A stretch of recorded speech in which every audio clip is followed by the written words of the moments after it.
Welcome to BC the Beatles, the podcast about the Beatles, everything about the Beatles, 24/8. I'm Erica. And I'm Allison. Before we start, please be sure to subscribe on iTunes or wherever you get your podcasts or stream us on Spotify. If you're enjoying BC the Beatles, feel free to leave us a preferably 5-star review so other Beatlemaniacs can find us. Also, don't forget to follow us on Facebook, Instagram, and Twitter. We'll be posting videos, photos, and more from this episode and beyond. You can also email us at bcthebeatles@gmail.com. Hey, what's up, dude? Wow, I'm like punch drunk from like 16 hours of watching Get Back over and over and over again. Yeah, same. I almost can't talk because there's so much to process. Yeah, there's just more and more things to unpack. I don't know if it'll ever end. It's been a good weekend. Yeah. Well, before we start talking about Get Back, we probably should acknowledge that we're recording this on the 30th. So yesterday was 20 years since George died, which is crazy town. It feels like yesterday. I can't believe it's been that long. For a lot of us, it was our first big Beatles death, the first change, really, because for those of us who weren't alive or old enough to remember John, it was this huge shock. Do you remember it? Yeah, I remember it. I saw a lot of my friends, ironically my younger friends, posting screen grabs of, do you remember when George did that, Yahoo chat? Mm-hmm. Yeah, I on my old desktop, I have screenshots I took because I was in that chat. Oh my God. Yeah, and so I saw them posting sort of caps or whatever from that, and so I was the old lady in the corner being like, I was there. I feel like it was a couple days before he died, he came out and said oh no, my cancer's getting better, I'm fine, don't worry. And then it's boom, dead 2 days later. Because I remember being particularly crushed. I woke up in the morning and I went downstairs for school and my mom was like, oh, George Harrison died. And I'm like, what? Fuck. Oh my and God. I started crying. I was very upset. And yeah, I remember that whole day at school. I was just so fucking distraught. I started drawing a George portrait, a pastel George portrait in art. And then that weekend, I forced my best friend to dress all in black with me and go up to the Rock Hall in Cleveland and literally just sit in front of this George picture. I guess because I was an emo bitch in 2002 or 2001.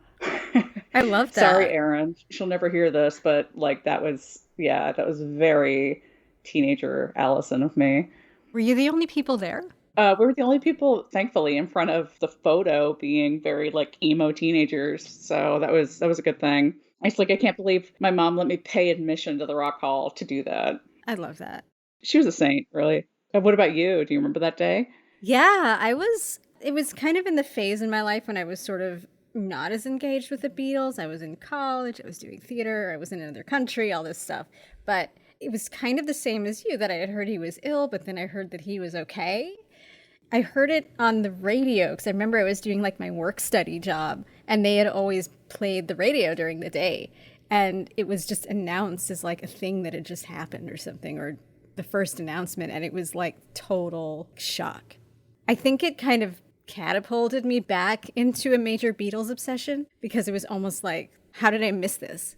And how did I not know? And, I almost felt like I should have been there. I should have known. It was really sad. I mean, John not being there was always part of my life as a Beatles fan, but George not being there, that just seemed so weird because it was only a few years before that the anthology had come out and, he was so snarky and he was funny and the Wilburys were a thing and it just didn't seem possible that he was gone. Yeah, as you talk about that, I'm trying to think of my consciousness of George before that because I was still a relatively new Beatles fan. I became a Beatles fan in 2000. I remember definitely when George got stabbed. And I guess I just sort of was conscious of him in the zeitgeist. As you know, Erica, before the internet, it was really easy to sort of remember these people existed, but not really pay attention to them. We weren't able to watch TikToks of Paul talking about bagels, which, by the way, if you haven't seen that, it ruined my whole day. Oh, I have Just go on that. Paul's TikTok. Love it. It ruined my whole fucking day. Anyway, but so it's Paul existed, George existed, but Ringo existed. But, I wasn't following their day-to-day activities because you just couldn't.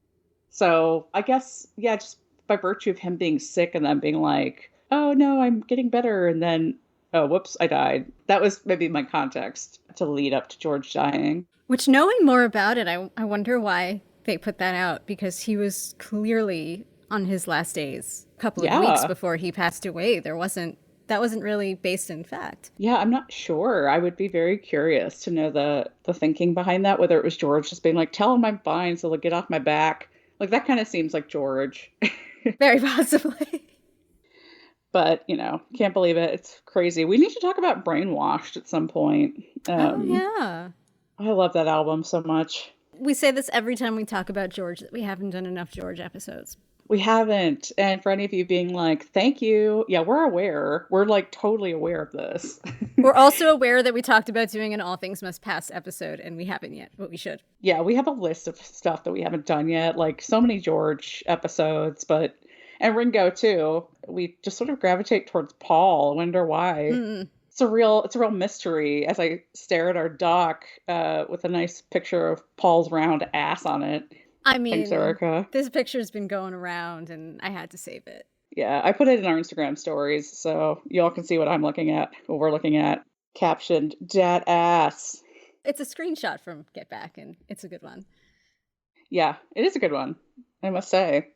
If you guys, just one more thing before we get into this, I guess, if you guys haven't heard yet, we did a roundtable discussion with our friends over at Blotto Beatles, ranking the Beatles, and Paul or Nothing, Mr. Sam Wiles, along with fans on the run, Ethan Alexandrian. How do you say Ethan's last name? Alexandrian? I don't think Nope. That's right. Alexanian. Alexanian. There we go. Ethan Alexanian from fans on the run. We love you, Ethan. Sorry, Ethan. We've both been on that show, actually. Yeah. Yeah, so great show. We've also been on Blotto Beatles before, we think. Yes, we think. I've been told. But yeah, so we did a nice roundtable with them where we talked about all kinds of stuff related to Get Back. What reminded me is we're talking about Paul's ass, as we had a very lengthy sidebar on Ringo's penis. Lengthy. Sorry, that was Freudian slip, I suppose. I've heard that George was the best, the most well-endowed Beatle, but maybe Ringo's like, nah, you leave that clip in there. You show them. You show them who's the most well-endowed Beatle. Creative control. That's all he wanted. Exactly. See, we don't just talk about Paul. No, we're talking about Ringo now. Ringo's like, Peter Jackson, if you can enhance the film, what else could you enhance? Peace and love. I'm enlarging this with peace and love.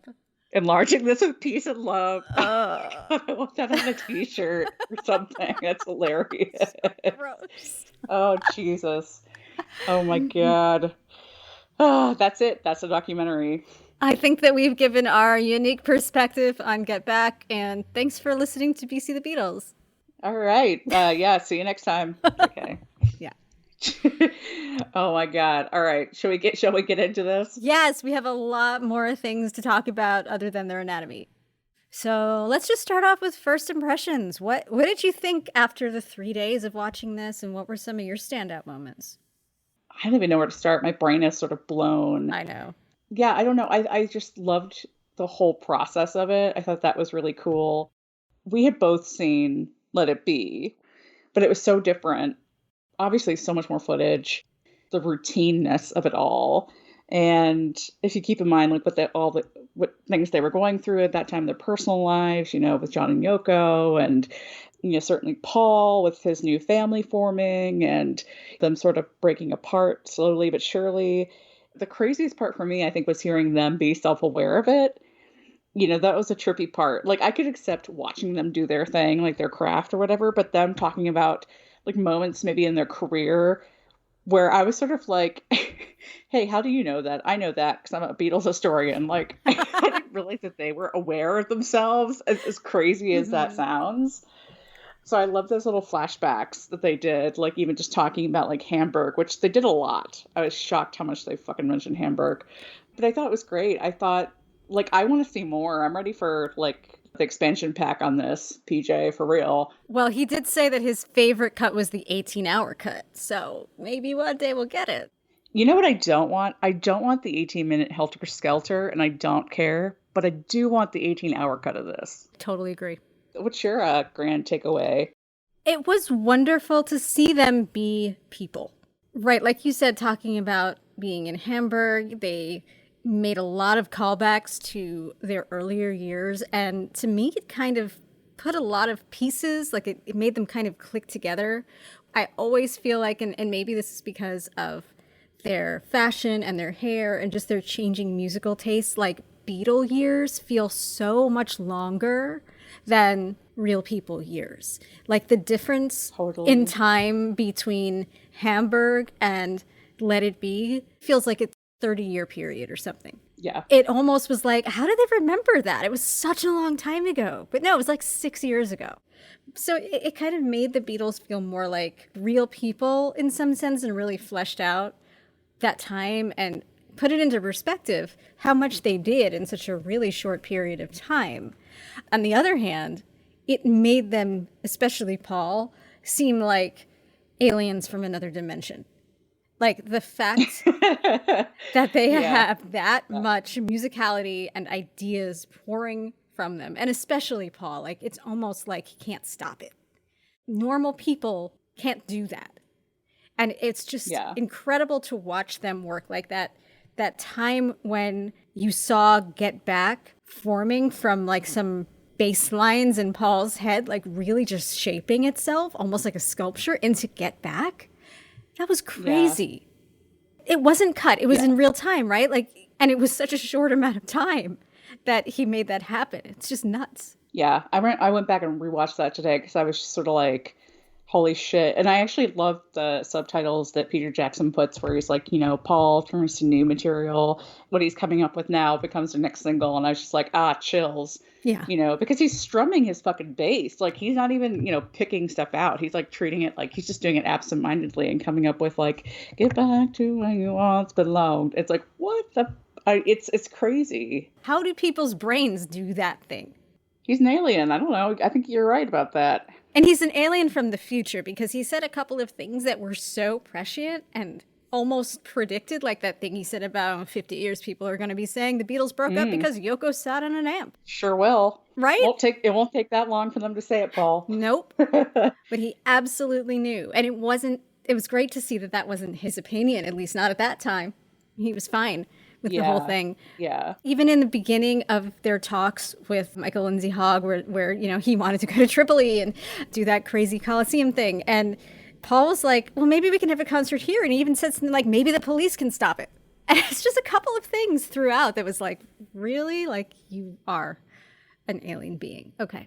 And speaking of Paul, I mean, this thing kind of this thing reframed a lot of like long held beliefs I had about the Beatles in a lot of ways, mostly about Paul. After Brian died, I always thought that he was like, oh, yes, like twist his evil mustache, my chance to take over the Beatles and be the leader, be the boss. Because, Magical Mystery Tour, you Yeah. had all that kind of shit where he's like, yeah, we get to do this now because Brian's dead. But here, you really get to see him sort of be like, I didn't want to be the boss. I don't want to be the boss, which I think maybe more in the beginning he did. But at this point, he's probably over it.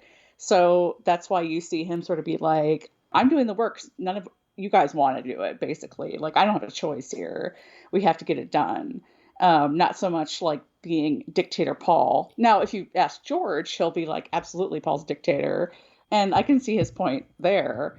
But I can also see where Paul is sort of like he's backed into a corner and he feels like he has no other choice but to sort of steer the music in a way because nobody else is doing jack shit. Right. Like he's overflowing with ideas and this need to keep producing and keep getting bigger and better and more and more. And if somebody isn't shaping it for him, he's like, well, fuck it. I'm going to do the shaping. But that's not necessarily his talent and his strong point. Yeah, I mean, that's a very romantic way of putting it, Erica. Congratulations.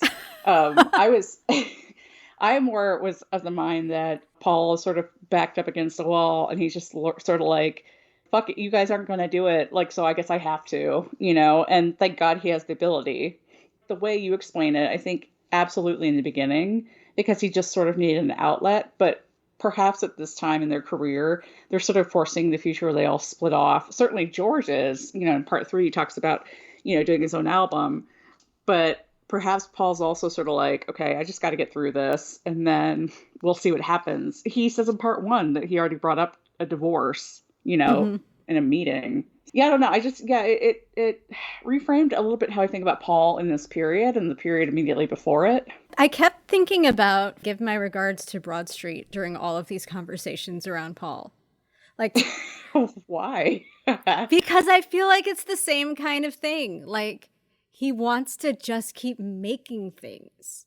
But if he's the guy at the helm, it's not the most organized use of his time and talent because he's just coming up with things and he needs somebody. He needs Peter Jackson to come in and say, well, we're going to shape this in a certain way. Like, he shouldn't be the guy in charge. Even if he wants to be, even if he thinks he should be, he shouldn't be. Well, and also I think he's also, adopting sort of a more administrative,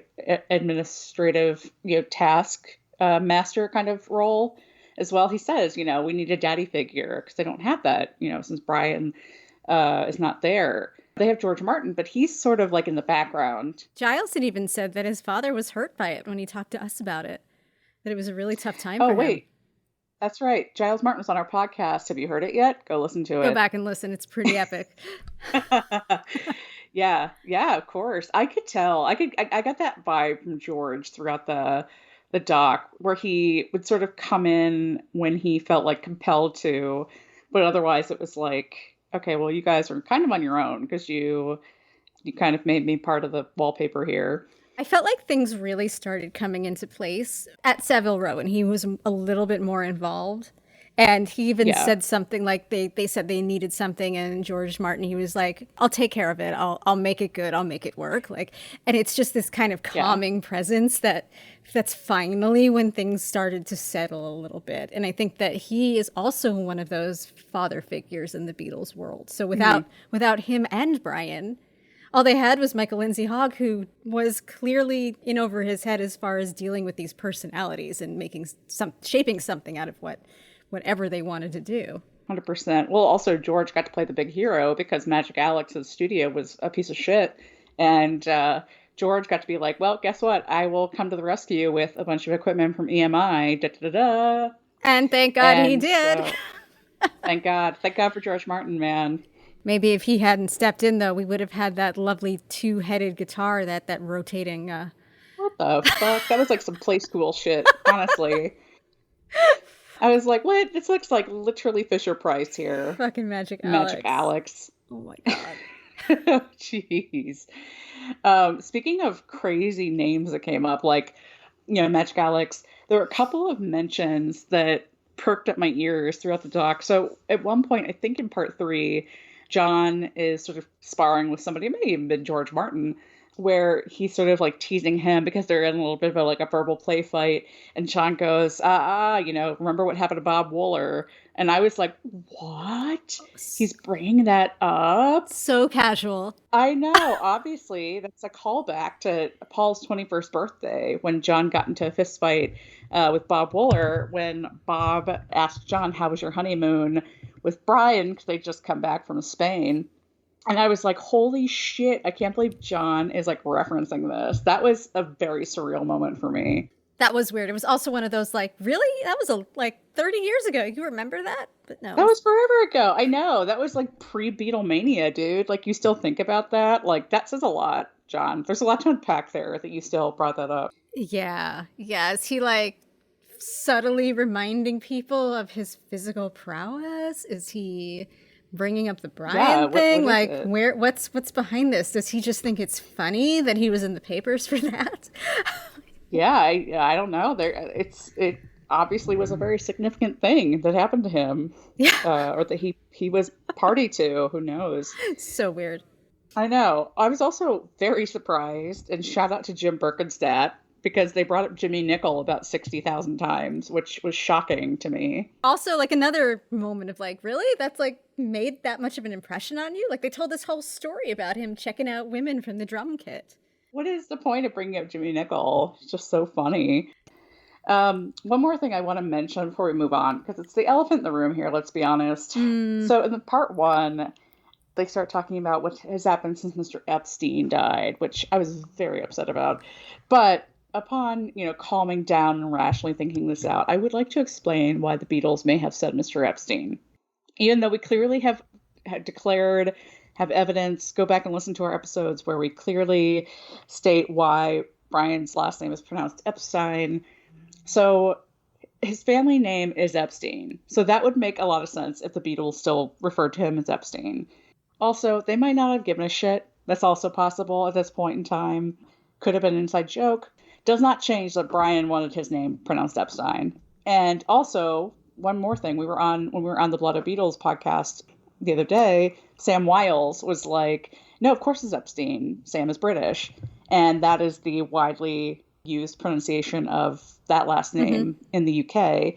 But the reason why Brian wanted it to be Epstein is because he felt it would be more Americanized. Whether or not that's true, I don't know. But that was his thinking. So anyway, that's why the Beatles fucked it up. Yeah, it You're wasn't welcome. it wasn't as important to the Beatles as it was to Brian, and that was, if that's the way the name is commonly pronounced, it probably didn't bother them as much as it bothered him if the name was said. Yeah. Brian wanted the unusual pronunciation for a specific reason. That doesn't mean everybody remembered that they should be using it at all times. And of course, they're still working with Clive. Clive is still part of NEMS at this point. Brian's brother Clive. Clive is Clive Epstein. So there's a lot of reasons, but I just wanted to make that very clear that it's still Epstein, still Brian Epstein. I can't wait until Midas Man comes out. That better be correct, or else that's all this podcast Oh is going to God, be about. I'm already so fucking stressed out about it. I can't even talk about it right now. I think about it way too much. Another thing that I thought was really interesting in the film was getting to know George a little bit better. He walked out, and that Yeah. was known as something that had happened, but it wasn't in the original Let It Be. It was actually suppressed at the request of the Beatles. They didn't want that to come out. So, now we see not only that little snippet of, I'll play whatever you want, whatever pleases you, that little snippet, but you see kind of the lead up to the day and the way George seemed to feel under Paul's musical direction for a lot of that time, and just how upsetting it really was to him to be such a better songwriter than he was 4 or 5 years ago and not get the recognition that he now deserves as part of the Beatles. Yeah, I mean, he's been under Paul's thumb for almost 10 years. As the Beatles are splintering, I'm sure he's still like, I've got to put up with this shit again, and I could totally see why he walked out. I thought it was good. I thought it was a good move on his part. It got him a little bit of leverage anyway. Yeah, I think George Martin actually said it best when he was talking to them about it. He was saying how, John and Paul are this team, and George is his own company. How can you, no matter how good you are, compete against Lennon McCartney? Thinking about how hard that must have been for him places his role in the Beatles in a whole new perspective. Even if it's not like Lennon McCartney genius songwriters, it's still 2 against 1, and the 2 are hit makers. Hitmakers with all of their songs cataloged and licensed to the point where, like, Dick James comes sauntering in to talk about licensing issues. And George doesn't have that going on. What a fucking surprise. Right. Yeah. What a surprise to see Mr. Dick James, or Dick Jaws. The Ruddles has ruined my brain so much that I think of so many characters in this story as just their Ruddles characters. Where I will say Dick Jaws for Dick James. And as they talk about Alan Klein later, I just picture John Belushi. I mean, it's a great portrayal. Forever. It's a great portrayal. He probably played Alan Klein better than Alan Klein played Alan Klein. So there you go. Exactly. But no, you're totally right. I think George in this was super interesting, not least because of his fashion. Let's be real. God, he looked great. He was making a point of dressing for this film. Yeah, I mean, you gotta love his like pale pink or purple pinstriped suit. Oh, so lovely. With this purple like frilly shirt he wears underneath. Those Ugg boots because his little feet must have been cold. Yeah, and all of his pillows that he sat on. My God, George. Where are you getting them from? Or rather, where is Mal getting these from? Exactly. The same place he got that bow tie. Same place he got the anvil. Like, Mal has a hookup for everything. What a job Mal must have had. The stories he could have told about the things he just had to source for them. Honestly, MVP of this whole thing. I loved seeing Mal so much. Such a joyful, fun, sweet energy. I love the scenes with him and Heather in Apple where they're like playing and they're like spinning around and stuff. And he just looked so happy when he was banging that anvil. Man, never been happier. Yeah. Find somebody who looks at you the way Mal Evans looks at that anvil. Oh my God, can we make that a meme? Somebody please make that a meme. And speaking of Mal, Mal got quite the tribute during this Peter Jackson editing period because they used this AI technology.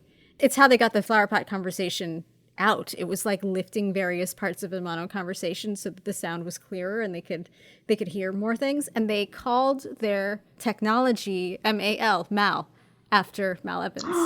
Oh, I don't think I knew that. It's so sweet. It's like a combination of Hal, I guess that, like, what was that sci-fi, like 2001: A Space Odyssey? Yeah. But they called it Mal. Oh, I love that so much. I know.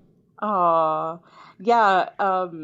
When, again, at the premiere, what we saw, we'll talk about a little bit later, but basically we saw a cut, but interspersed with the first part of the cut was Peter Jackson sort of explaining the process of how he made the film. And a lot of the background conversation was brought out using robotic technology, like literally voice recognition that sort of recreated like the background talk. It was fascinating to hear about. I don't understand it because I'm not scientific at all. But the way they used AI to sort of literally capture everything going on in the room was phenomenal. It's crazy. Yeah, that's Mal. That's Mal. Mal's doing that. I love it. But that was interesting too, that I was thinking, like, why the fuck was this flower pot conversation not in the original Land of Beats? Because it didn't exist. Really? They didn't have it. It didn't come to light until they could use the system to separate all of the like clanging of a cafeteria from what John and Paul were actually saying. I'm sure if like Michael Lindsay Hogg listened back to it, or the sound engineers, they're like, well, fuck it, we can't hear anything. And thank God they didn't like discard the tapes or something. Right? You know? And that was quite the conversation. What comes across to me about that conversation, you know, where John and Paul are talking about how George is overlooked, and John's sort of saying to Paul, like, you do this to everybody. And Paul's like, well, I never wanted to be the leader anyway, and you guys aren't helping. What comes across to me is how kind of like civil they are. I mean, I know they're all British, but like, I feel like if it were me having that conversation with somebody, it'd probably be a lot more like passive aggressive, perhaps. And John really lays it out there. Yeah, and they argue over who was the boss, and Paul's like, you've always been the boss. I've been like a secondary boss. And John's like, no, that's not true. You know, you took it on. But like, what a crazy intimate moment that we're able to have because of technology. That's insane.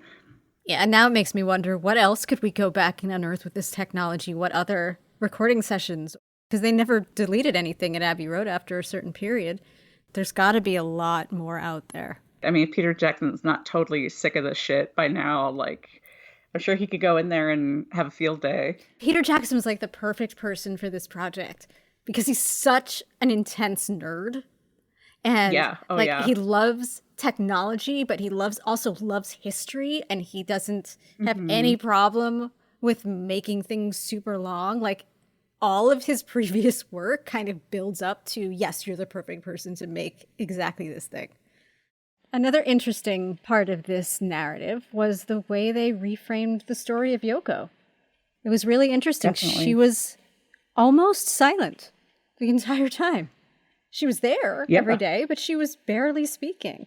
Right. I mean, yeah, she sort of had, somebody on the Blotto podcast mentioned she had a lot of paperwork. She did. Very funny. A lot of letters. She was doing her own shit, you know. Then she was like painting on the wall, which I'm like, oh, where'd that painting go? Like, I'd frame that. Sure, she was like contributing vocals, but it seemed like sort of in the warm-up period of the day, or like, you know, not in the middle of things. She definitely didn't seem like she was insisting herself upon anyone. No. I mean, those were like specific jam sessions that they did. She wasn't like singing or offering musical suggestions during their rehearsals. Yeah, she was just, playing around when she could. And then, you know, you get little Heather McCartney on the mic, like imitating Yoko, which was so cute. That was so cute. And I loved the fact that John brought that up. And he was like, oh, it's Yoko. And then, you know, Yoko laughed. Like, everybody was having fun with it. Which reframes another part of the narrative on Yoko, was that, like, John and Yoko never had fun after they were together. Like, they were always so dour and miserable. That's totally not true. That's crazy. Yeah, you see them have a lot of fun. Like, them, of course, waltzing to I Me Mine, which is the best. Yeah. And one of my favorite parts of the doc, which is when I think part two, where Yoko finds out that her divorce went through and she and John have this big smooch and it's just so cute and they're both smiling from ear to ear and it's just such a joyful moment. And even like Paul, sings a little line to congratulate them and it's just a lovely moment. Yeah, and they needed some happiness. I mean, they had They had a did. miscarriage at a very late term pregnancy in November. I've seen a lot of people on the internet questioning why they had to be so close to each other for this entire month. Well, maybe part of it was they just needed each other's physical support. They needed to be together at that time. A lot of things were going Yeah. on. There was a lot. I mean, and it's hard to put this into perspective that, guys, the White Album came out 2 months before this, not even like literally a month and a half before this. So we're looking at all of the stuff, all of the drama, all of the whatever was in the zeitgeist around the White Album was still there, with John and Yoko. So it's not sort of like, Yoko showed up and like was just omnipresent. It was sort of like she was around for the White Album sessions. Yeah, it kind of makes sense why she would be there, why John would want her there. Plus, you got, Paul bringing around Linda. You got Mo coming to the studio. Patty comes in at one point. So it seemed like a lot more of a looser situation. George even had those two ghostly Oh, Hare yeah. Krishnas in the corner for the first couple of days. Who's that little old man? It's very clean. Which was an awesome callback. Love that. I love it that they showed that snip in the little intro thing so that people who Yeah. didn't know the reference had a reference point. I have a little bone to pick with that, though, the intro, because Peter Jackson, for some reason, placed Yellow Submarine in 1965. The movie did not come out in 65, my friend.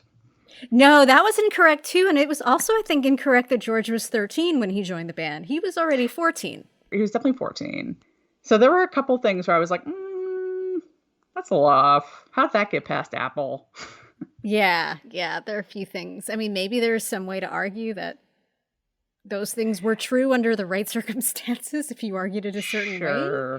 I don't know. I mean, so many people had to have approved this and it was the only thing on the screen.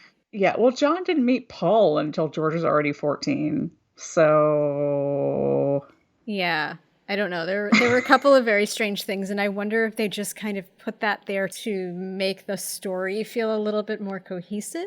maybe that was honestly an afterthought. I could see that, and that's okay. Because they spent their time on, the get back part of this, and they were probably just like, ah, shit, we got to put something before it. Which, understandable. We could let that slide, but, just so that you know that we know. Yeah. To be fair, Filmmakers. they were still editing it like 6 days before it dropped. That's why, you guys get some allowances because you did the Lord's work on this overall.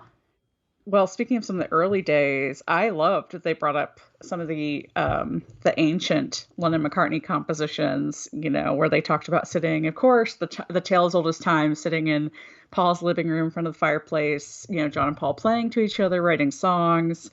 They name a lot of really nonsensical songs in the Dick James bit. Yes, they do. Which is very funny. It's cool and a little strange that Paul brings up Ain't She Sweet? And I'm like, yeah, Paul, it's on the anthology. Like, duh. Paul didn't know about the anthology at that time. I know. As much as he is from the future, maybe he just slipped his mind. I was surprised. And I think we've talked about this before on the pod, either when the Abbey Road box came out or maybe even the White Album. But Give Me Some Truth. I feel like that should be a Lennon-McCartney composition. I was so surprised about that. It must have slipped my mind that we discussed it before because when I saw it, I was like, what the fuck? Like that just gives this whole feeling about who John was in the immediate post-Beatles years. Like that song to me is like, oh, of course it was 71 and he was like in his anti-war protest mode and he was super honest Like, about pissed everything. off. Yeah, Yeah. like that doesn't feel like something that he and Paul would have worked on together, but they did. Yeah. And I feel like Paul should have gotten a co-write on that. I know. Just like maybe all of the Beatles should have gotten a co-write on All Things Must Pass. I mean, they did a lot of work on the background and the instrumentation around it. I would love to know how those negotiations went down because at some point somebody had to bring it up where it's like, Give Me Some Truth should be Lennon-McCartney. But maybe that was settled when the Beatles, quote unquote, divorced. Who knows? Yeah, maybe because Paul had Teddy Boy on McCartney and that was credited, and Another Day, which he played, also Yeah, credited to he and Linda, but it was right. clearly during the time when everything else was credited as Lennon McCartney. Yeah, it's very curious and curiouser. Speaking of all things must pass, obviously it was nice to hear that. I thought it was very funny in the last part where George is talking about like, hey, it'd be cool if we all could do our own like projects along with the Beatles stuff, like very like gently saying like, I want to make my own album because you assholes won't let me have any cuts, Right? or do what I want to do. And then he's like, I have enough material to last me 10 years. I'm like, or George, you could just blow it on one big album, like Yeah. in a year. Triple album. Just fucking blow it. He was stifled for long enough. It just had to come Yeah, out. I loved that conversation because it was a great model going forward. Had the Beatles not broken up, they could have done that for years. totally. I mean, you gotta wonder what that would have been like to have John like in the corner making like Plastic Ono Band or any of like some more experimental. He probably would have even gone more experimental and saved the more mainstream stuff for the Beatles. Hell, Imagine could have been a Beatles song if that would have gone forward. Oh, for sure. And, Yeah, if it wasn't for all of the Alan Klein bullshit, it probably could have happened like that, at least for a couple more years. yeah, it probably could have. And I just keep thinking about all of their solo albums in the first 2 or 3 years. I mean, Paul played Backseat of My Car, which blew my fucking mind. Oh my God, right? Oh my God. I was like, shut up. This is not happening right now. Yeah, that's another one. Like, that is Paul in, that's Paul in the 70s. Yeah, Nobody else could have written that except Paul in the 70s. But no, because Paul in like 1968 probably wrote that. probably. Speaking of songs that were written in 68, so when did fucking Child of Nature become On the Road to Marrakesh? And then, of course, it becomes Jealous Guy like 10 years later. But Right. it's like, John, like, how did this title evolve, buddy? He just could not find a way to like settle that tune and the right lyrics. And I think Yoko was right on that one. It was not authentic sounding, and it's good he shelved it Yeah. when the right verse finally came along for it. Yeah, I mean, he was in love with the tune, obviously. And, it ended up in the place where it's supposed to be. Jealous Guy is obviously a phenomenal song. So he did it right in the end. Yeah, but again, every time they play one of those things, it's still like a weird time warp feeling. It's so weird. Yeah, it's very strange. Also, sidebar, has nothing to do with songs, but Paul never saw The Wizard of Oz, which fucked me up big time. I hate The Wizard of Oz. Shut up. No, you don't. I do. You don't. I do. Why? Because Why I do you hate The saw Wizard of it Oz? when I saw part of it on TV, like it used to be on TV every year when I was a really little kid, and it absolutely terrified me. And it makes me very uncomfortable to watch it still. Oh my God. That's really sad. That's one of my favorite. I mean, that was my favorite movie growing up. And my first obsession, I collected all kinds of Oz crap for years. Oh, really? Yeah. Oh my God, I love The Wizard of Oz. But it was wild to think like Paul hadn't seen it. Because I feel like I remember hearing stories of, who was it? Was it John? Maybe renting like a projector and a screen, like a screening copy of The Wizard of Oz for maybe like Julian's birthday or something. I could be making this up. If you guys listening know what I'm talking about, or just want to be like, that sounds like bullshit, let me know. But I feel like I've heard that. So obviously, if that happened, Paul was not invited to that party.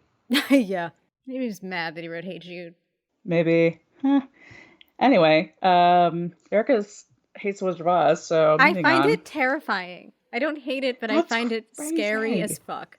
Margaret Hamilton as the Wicked Witch is a gift. Scary. She's a fucking treasure. Those like whirlpool kaleidoscopy things and like that crazy like full color. It's just scary. I find it so scary. Yeah. Oh, we have to agree to disagree on this one. Look, I'm afraid. I know. I'm a theater kid. Believe me, I'm the only person I know who feels this way. That's insane. Ugh. Anyway, Glenn Johns, am I right? Oh my god. I would love that coat right now. Speaking of Technicolor nightmares, but actually not a nightmare because I loved everything he wore and I would wear it all. He was a work of art. it made me really want a fluffy coat and not like a fur coat because it didn't actually look like fur. It just like synthetic fluff. You know, those are really on trend right now. Oh my gosh, Glenn Johns is gonna like be a fashion whiz kid for Huh. the next season. Yeah, that Ringo's pink floral shirt to me was like the superstar. Wasn't that one of the shirts that they wore on tour a couple years back under their suits? On the 66 tour? Yeah, wasn't it? I feel like I know what you're talking about. They wore it like under gray blazers.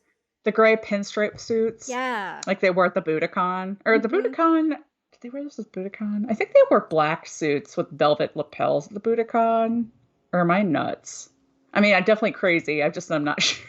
But I know the suit you're talking about because they wore it a lot on the 66 tour. I don't know if those were just plain pink or if they were the florally. I would love it if they're the florally and they had the gray pinstripe suits. That would be such a look. I'll do some research on this and try We're and gonna see if do I like a can little deep find. dive. If he was wearing like a callback to one of his old tour outfits, uniforms, I think that's just so cool.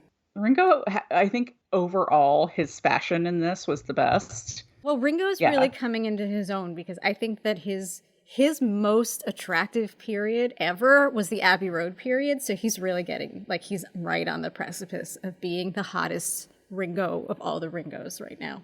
I don't know. I think he is the hottest Ringo of all the Ringos in this for me because, like, I don't love Beardy Ringo when he does that for a hot second, but I also love hot mess 70s Ringo. So I'm really conflicted, even though he's got kind of a beard in that period. At the bottom of our list, though, is John. It didn't look like he put any thought into his fashion. I like the one button-down shirt he wore. The stripy one. Stripy one. Yeah, I like that. But of course that was it. So Though you could tell he had recently been in a movie because he said he was wearing continuity clothes during the Twickenham, the rehearsals there, because he thought I that know. it was gonna, the cuts were gonna, look like they were all in one day. Movie star John Yeah. unlocked. Yes, we are all aware he went and shot a movie. Speaking of movies, of course, the documentary and the making of the album is on a schedule because Ringo's going to start shooting The Magic Christian because I guess that matters. And Peter Sellers drops by the studio for what is probably the most awkward 30 seconds of the entire film, and that's That was saying a lot. so uncomfortable. I mean, I kept thinking, like, John, like, you grew up listening to, like, the Goons. You love Peter Sellers. And you're, like, being kind of an aloof dick to him. I don't know. Maybe there is background there. I don't know. But I was just like, this is one of your heroes. And you're not being very hospitable to him. Yeah, the only thing I could think was like, this is what he does. Like, wasn't he kind of the same way when he met Elvis? That's true. And I suppose at this point, a lot of the sheen has been rubbed off meeting your idols. At the same time, he didn't need to be such a dick. He was just, he didn't do anything wrong. Peter Sellers was being perfectly affable. He kind of came in at the same time as Dick James. That's true. They might have just That's been true. already in a really pissy mood because of that bullshit. Yeah.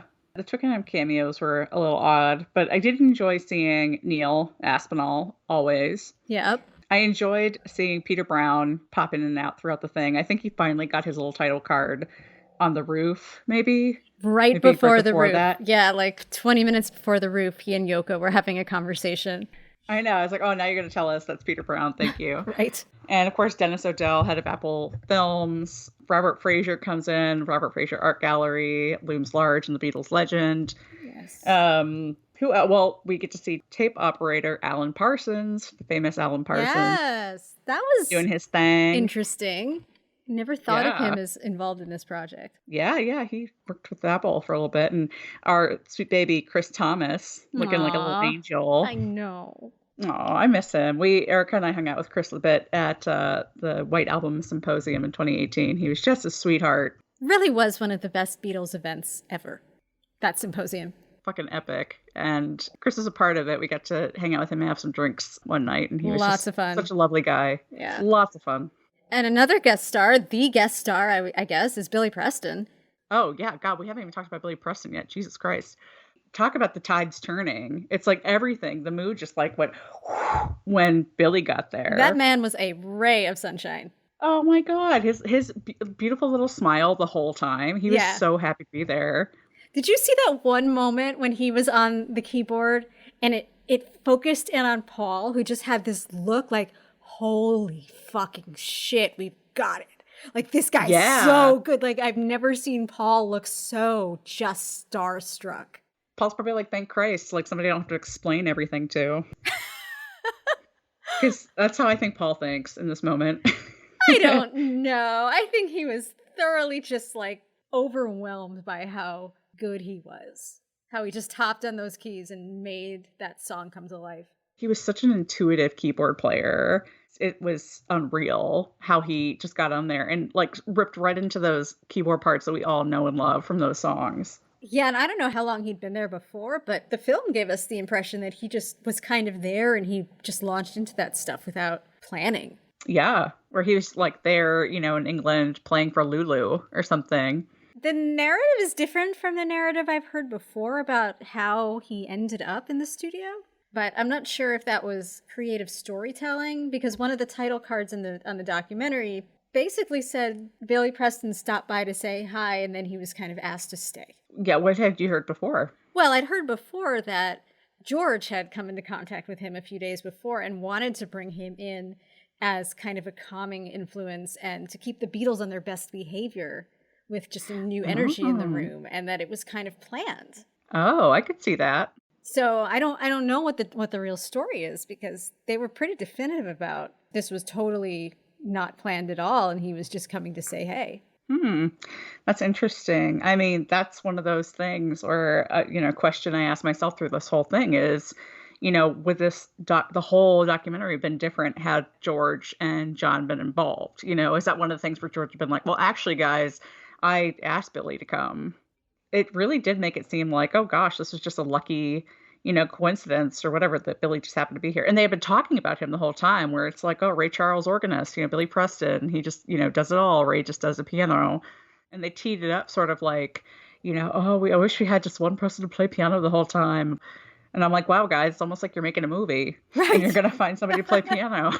I don't know. Everything about the Beatles is some level of unbelievable kismet. Yeah, that's true. I mean, Jesus, like, why to even question it? Because, yeah, the whole fact that they existed is just unbelievable. Yeah, crazy. But yeah, I mean, I did sort of wonder through this whole thing, like, how much creative or editing input did Paul and Ringo and Yoko, and certainly Olivia, but she, you know, wasn't there, you know, have on this. We talk about Yoko sort of being, you know, sort of in the background and whatever, but were there parts cut out? You know, where she was maybe more not so much in the background. Yeah, I don't know. And I know the way it started was that Peter Jackson just wanted to do it, and he created some cuts. I think he had access to the vaults, and he created some cuts to show Paul and Ringo, because they didn't want to revisit this time, and he was able to show them some footage and say, hey, look, it wasn't as bad as you remember. Look at this. You actually were having a good time. Right. But I don't know what happened next. You know, I know that they were involved and they were producers on the project, but I'm not sure how much they vetoed, or if anything, you know, what actually came out at their request or anything like that. Yeah, because I think Paul, I don't know, maybe I am too hard on Paul, but I always feel like he is, shut up, you don't get an opinion, apologist. But I feel like he's like the king of revisionist history. You know, I never trust shit that Paul says about the Beatles nowadays, because it's just been too long, and he's been telling the same stuff over and over for years. So while I enjoy the things that he says, I don't know how much I believe all of it. So I don't know. I mean, maybe it's different because, you know, he's confronted with the film for this. So it's really like, you can't deny what happened because it's right there. So maybe he didn't really have a heavy hand in this. I'm not sure. It would be lovely to know. It would be. I'm sure that there are some interviews out there that I just haven't listened to or read that kind of detail that. I don't know about if your opinion on Paul's sense of revisionist history is that correct. I mean, why isn't Paul walking around saying that he and John collaborated on Give Me Some Truth? Like, that feels like one of those songs, those stories where he would tell the story and everybody was like, Paul's such a fucking bullshitter. And then, and then here's the tape showing that they actually did it. And, you know, he's never said that as far as I know. That's true, because Paul would fucking love it to be like, look, the tape, motherfucker. Right? I mean, I just think about his song from New, That Was Me, or whatever it is, where it's like, I was there, you weren't, suck it. It's He not would love this. that's not the interpretation I had of that song. Or no, That Was Me is from Memory Almost Full. What song am I Yeah. thinking of from New? Um, You're thinking of Early Days. Early Days, yeah, where he's like, suck it. Yeah, basically, which I love. I Yeah, love. that's Early Days. Yeah, yeah. I mean, That Was Me is kind of the precursor to that, but then Early Days, he's like, I'm just gonna fucking spell it out for people. Like, I was there, you weren't. And that's the best thing about this documentary. We all get to be there. Exactly. And I hope, I can only hope that it was cut judiciously so we all can kind of like make our own opinion about things, which, judging by the tornado going on in my brain right now, I feel like that was the intent. So, Yeah. They actually said that in every title card to start each of the 3 installments. It said, like, we have tried our best to represent all of the people involved in the events as accurately as possible. yeah, So, yeah. and if you can hear that noise in the background, Rosie the dog can't stop snoring. So, Oh, yeah. we are also blessed by Rosie's snores. Yes. Yes. Oh, I can hear her. Yeah, she's so cute. Oh, I love it. I Aw, know. Epi snores, but I have Daphne the dog next to me. She does not snore, sadly. So, what else should we touch on here? Michael Lindsay Hogg. Oh God. Okay. Not oh God in like a bad way, but just gosh, I feel for this guy. He had quite a Yeah. job, didn't he? Yeah, and we'll get to the differences between the original and this, but the original did not show that like play within a play version of what are we going to do? And here's the director like grasping at straws and trying to get these people to agree on anything. I guess now would be a good time to touch on the original because really, I remember really liking it when I saw it probably 10, 15 years ago. And then watching it this week, I'm like, this thing it has nothing in it. It's just literally like just them jamming the whole time. And the story is really not there, especially when you see in this documentary what he was trying to build. Right, and what he really wanted something that built to a climax. Obviously, Peter Jackson had enough footage to make a story out of it all. Yeah, that was the thing about the trailer. I think we all were very wowed because we were like, oh my God, he made a narrative out of this. Yeah, because it just seemed so random in the original, like, and it's very dark. It's hard to see. It's hard to understand what's happening really until the rooftop because it's just dark. And the sound wasn't that great.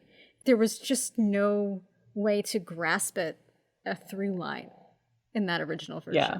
And that's tough, like to watch a movie like that, but it really was there. It makes you wonder if he was disappointed in the end result because he wanted it to be such a production. He had a lot of bosses in the end. He had a lot of people. His first cut had actually a lot more John and Yoko. And I think he got a call that said, you have 3 different people who've seen this and said you need to get rid of that. And so there was less. Despite that, which is really ironic that everybody thought that Yoko broke up the Beatles, even though they cut a lot of her contributions in the original. But also, they wanted to suppress George leaving. Some of the best narrative parts are the parts that happen around the rehearsals. I mean, the stuff about Libya is funny.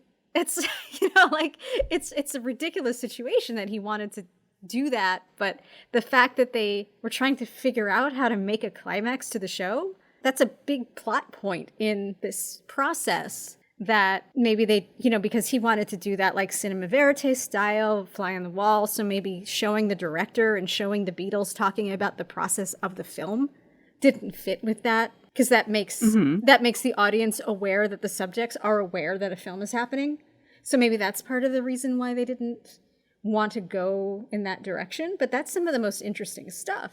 Yeah, the Let It Be film makes you, at least it made me always believe that the Beatles were always 100% in control, like always knew they wanted to go on the roof or just did it spontaneously, one of the two. So yeah, one of the coolest things I think about Get Back is you got to really see that process sort of roll out where they chucked a ton of ideas where they were like, before it wasn't even them that decided to go on the roof. George obviously didn't want to go on the roof. Not at all. Yeah. I'm with him. I don't know if that roof seemed a little dodgy. That roof was pretty rickety, I must say. Yeah. It's interesting to see him because he'd worked with the Beatles before. He did the Rain and the Paperback Writer videos. So he had an idea of what he was getting into, but I keep wondering, like, what kind of contract did you sign?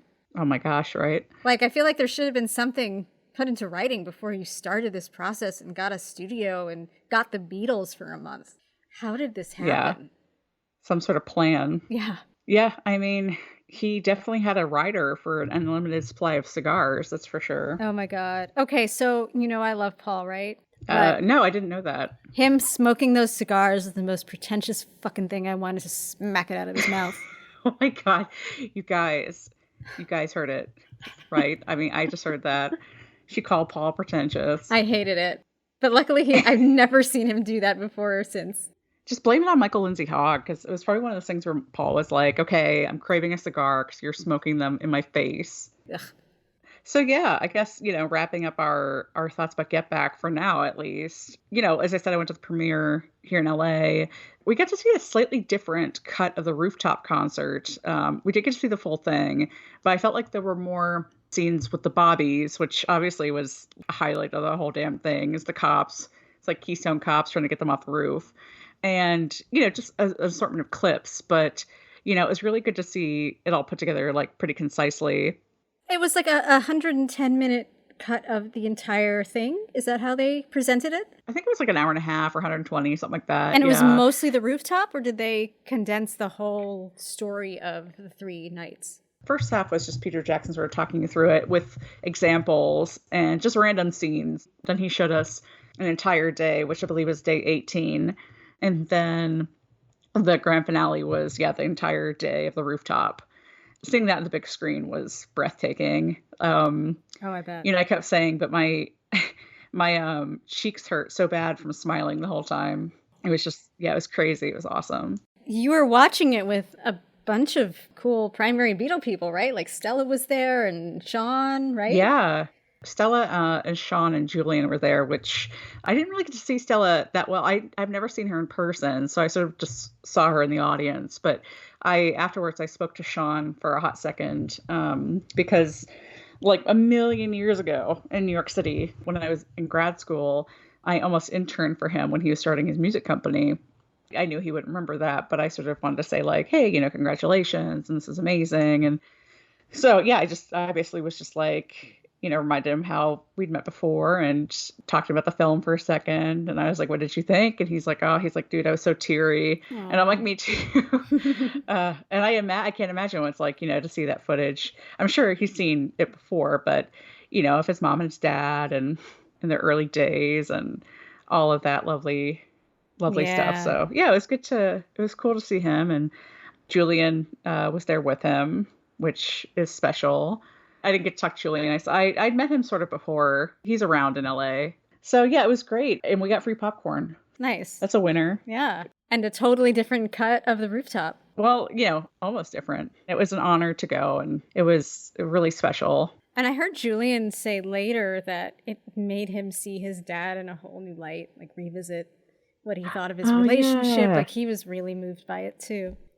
Oh yeah, I read that on his Instagram, I think. Yeah, Yeah. that's so sweet. See, that's the thing too, I think with, Peter Jackson, he had this benefit of time and sort of having a fresh perspective on it all. And if that's healing for like the families, then that's the best result that could come out of this. Yeah, it probably is, because part of the problem with Let It Be altogether was that it was worked on in 1970. It was worked on a year later when they were all so fucking angry with each other. They weren't Yeah. speaking with each other. And, it's just so colored in their minds and our minds by that. I'm sure it was so refreshing for everybody, Paul, Ringo, Julian, Sean, everybody, that it wasn't actually that bad. Yeah, I think you're right. And obviously one of the main cruxes of this whole thing was Peter Jackson proving that it wasn't that bad. So, and he did it. He did it. Like, Yeah. damn it, Peter. He sure did. You did it. And he gave us something that we can explore and examine and obsess over for probably many years. Yeah, many, many, many years. I don't know if we'll all live in long enough to really get to the nitty gritty of this thing. There's so Probably much. not, especially if he releases the 18-hour cut. Oh, please, Jesus, let that happen. I That would be so know. great. I know. It'd be amazing. Now, I have one more question for you about this that I can't stop thinking about. Okay. When they were yes. talking about the full set list for the rooftop, They Uh-huh. included Maxwell's Silver Hammer, Teddy Boy, She Came In Through the Bathroom Window, and All Things Must Pass. But they were interrupted by Oh, the right. cops before that they could do any of those. So Oh, I keep yeah. thinking, what would have happened to Abbey Road or the subsequent solo albums if they had actually performed those things as the Beatles for this Let It Be project? Would they have been part of this project? Would they have taken Bathroom Window and moved it to the medley, or would have never been part of that? Or would it have been a double record Abbey Road?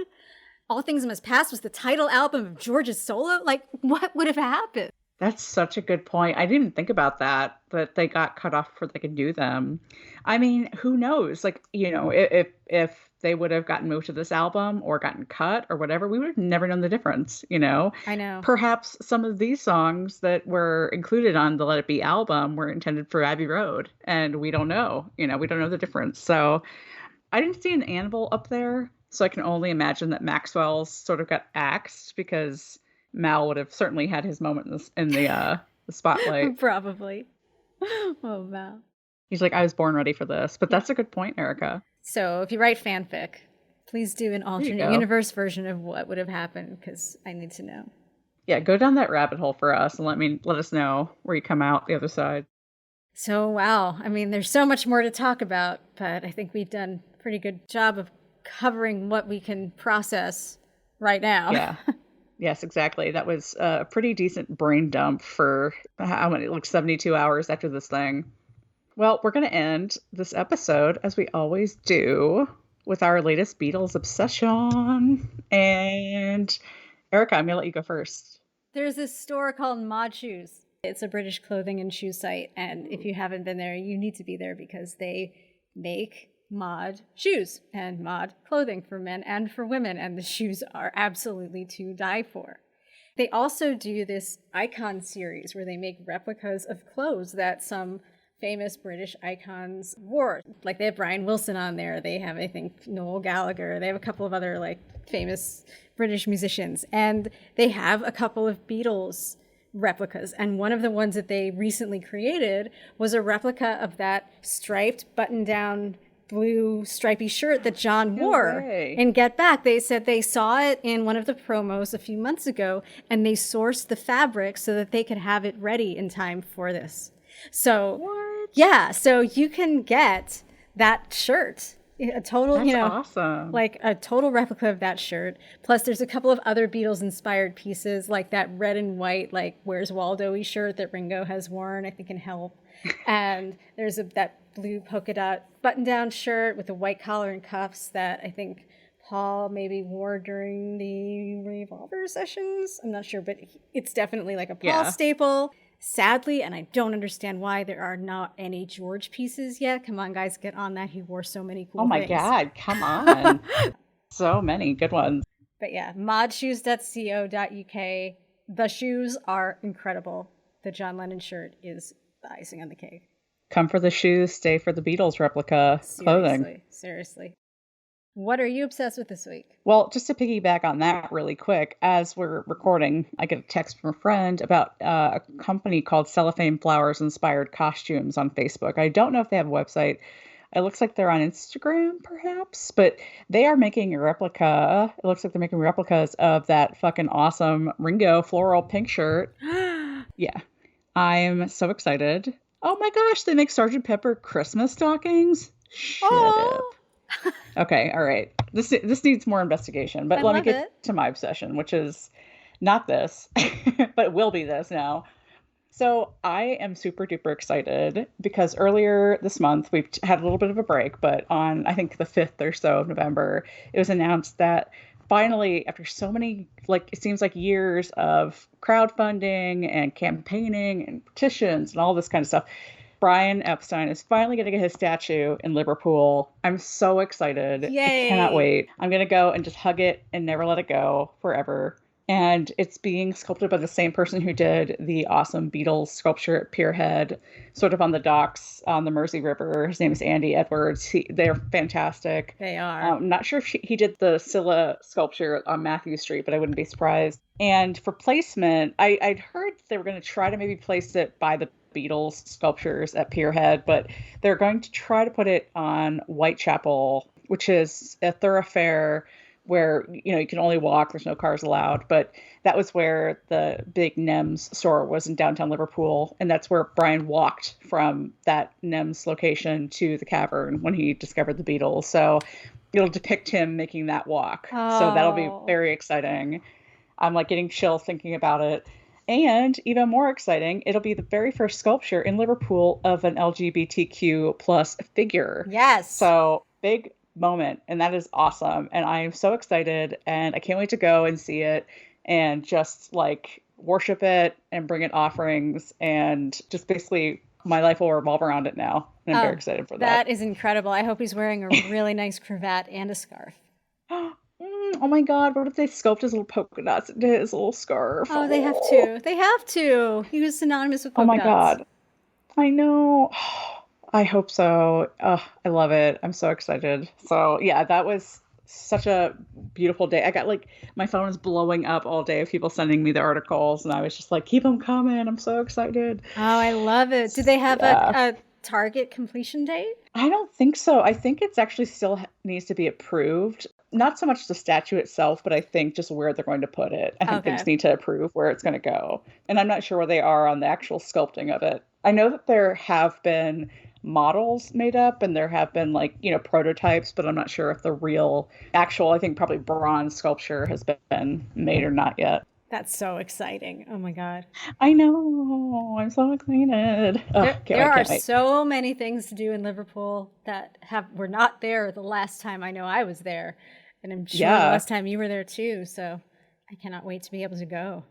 I was there right before the world shut down, and already there are so many new things and things that I can't wait to go back and do. And man, this documentary, made me miss London, Liverpool so much. Gotta get back. No pun intended. Oh my God. On that note, thanks for listening to Because the Beatles. And our next episode, we are going to talk about Paul's new book, which is on the top of the New York Times bestseller, and catch Paul on the cover of the Costco magazine right now. He's finally made it. I know, after all these years, he's finally made it to the cover of the Costco mag. Good job, Paul. I know. I'm so proud of him. Yeah, and if you do buy it, bring your big bag because I put it on my bathroom scale. It weighs 8 pounds. It's a big boy. Oh, damn. I didn't realize it weighed that much, but that makes sense. Yeah, I have it on top of my bookshelf and I had to like hoist it up there. Seriously, it's big. It's larger than charge. Yeah, join us then. And in the meantime, please be sure you're subscribed to BC the Beatles on iTunes, Apple Podcasts, wherever you're listening right now, and give us a rating review so other Beatle maniacs can find us. And follow us on Facebook, Instagram, and Twitter. We'll be posting photos and more from this episode and beyond. Remember, you can always email us at bcthebeatles@gmail.com too. See you next time. Bye. Bye.